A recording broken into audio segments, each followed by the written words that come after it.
अस्सलामु अलैकुम वरहमतुल्लाहि वबरकातुहू। अऊज़ु बिल्लाहि मिनश शैतानिर रजीम। बिस्मिल्लाहिर रहमानिर रहीम।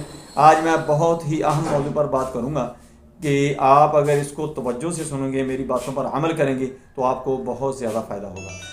मैं हूँ डॉक्टर हफ्ज़ुल रंजन, आप देख रहे हैं यूट्यूब चैनल।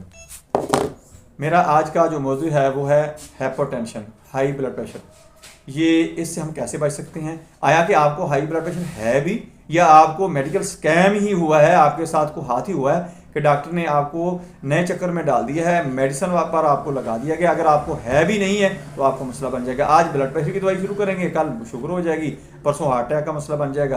आप आगे से आगे चलते रहेंगे, उसका भी बिजनेस चमकेगा, मेडिसिन वालों का भी चमकेगा। नुकसान किसका होगा? आपका, आपकी सेहत का, आपकी जेब का, आपके बजट का। मेरी इन बातों पर अमल करें, आपका कुछ नहीं लगेगा, आपका कोई खर्चा नहीं आएगा, आपको बहुत ज़्यादा फायदा होगा। मेरा आज का जो मौजू है वो है हाइपरटेंशन विदाउट